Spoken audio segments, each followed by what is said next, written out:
Welcome back to America's Retirement Headquarters, home of the Retirement Guys formula and America's Medicare Associates. Americasretirementheadquarters.com is the website. 419-794-3030. That's the phone number, 419-794-3030. A lot of people come to you guys asking if they can retire, and sometimes the numbers say that they can do so early, perhaps even before the age of 62. When those situations arise, does that take extra planning? What are the challenges that people face when it comes to early retirement?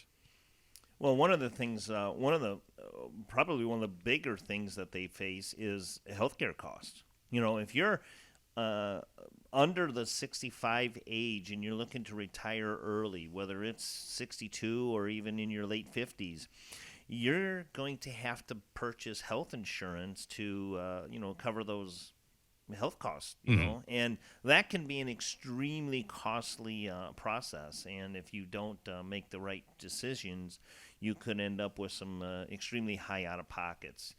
So yes, you're looking to put a budget together, and how do you do so? One of the things you want to look for is the Unaffordable Care Act, as I like to refer to it as. I actually had a couple of clients refer to it that as well.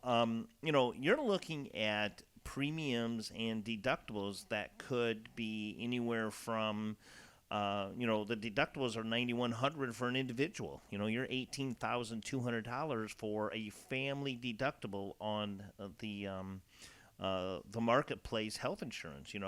So if you've got health issues, you need to pay attention to the healthcare costs if you're looking to retire early. We can help with that. There's a lot of things that you need to really be made aware of. And then if you don't have an advisor or somebody helping you, you're trying to navigate that by yourself, it's very, very confusing. In our area where we're at right here, there's over 125 different plans available.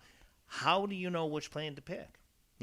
And if you choose the wrong one, $18,000 out of pocket for a deductible can really blow up a early retirement portfolio.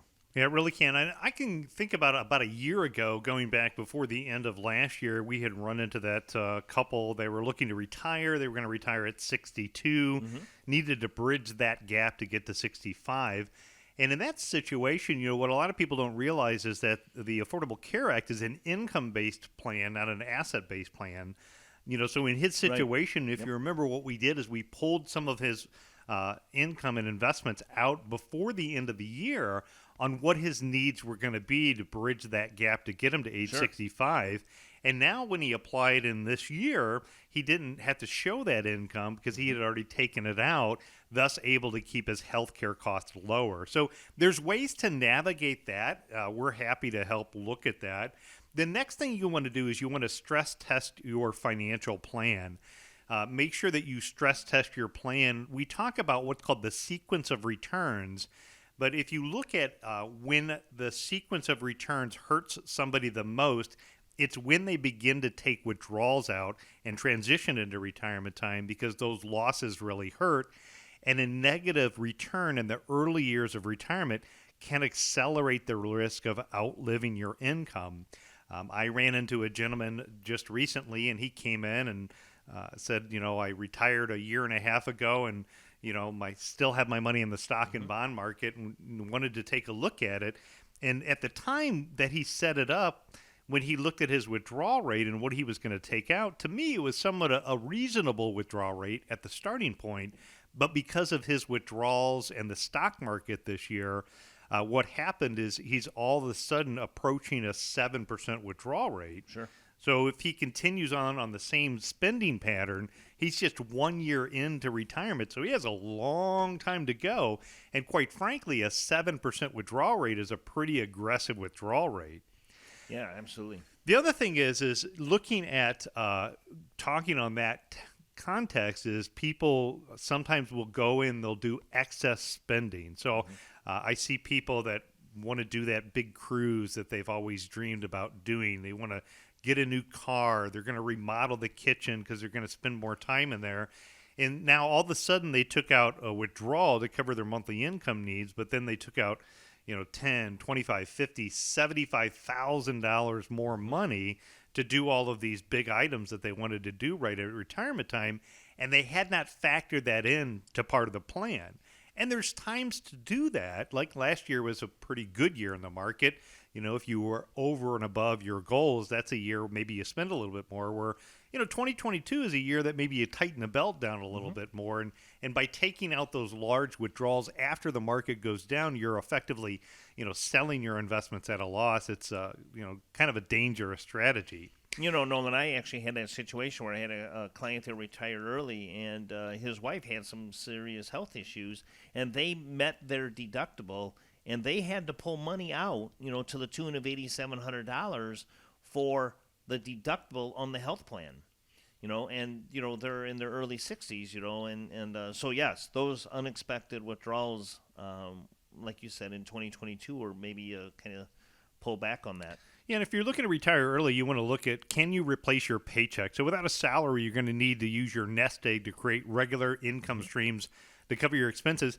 Ideally, you want to have enough to cover 70, maybe 85% of your former paycheck, at least be able to cover what are the minimum monthly income needs.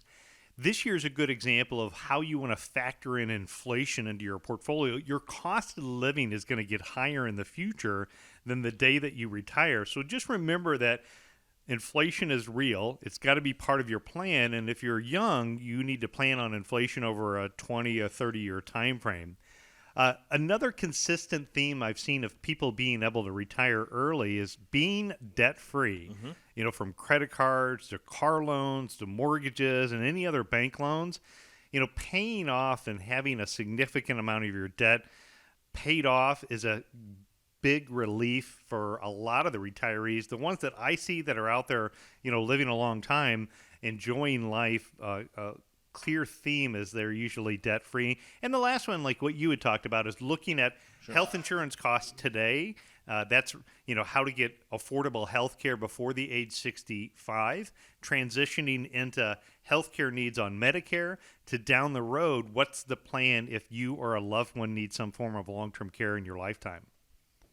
You definitely want to make sure that all the T's are crossed and all the I's are dotted when it comes to, entering into retirement, especially if you're going to do so earlier, because as we talked about previously, the number one concern is outliving your money. And if you're going to retire earlier, you have to make the money you have last that much longer. So there's a little bit of work you want to do in there ahead of time. You want to definitely have a plan and not, wing it and hope for the best, because that's one of those situations where more than likely you may be facing the possibility of unretirement in the future. So get a plan started and see, what steps you should take and things that you may not have considered beforehand, and make sure that it's all handled before you clock out for the last time. 419-794-3030 is how you speak with the team at America's Retirement Headquarters, or go to the website with that name, americasretirementheadquarters.com.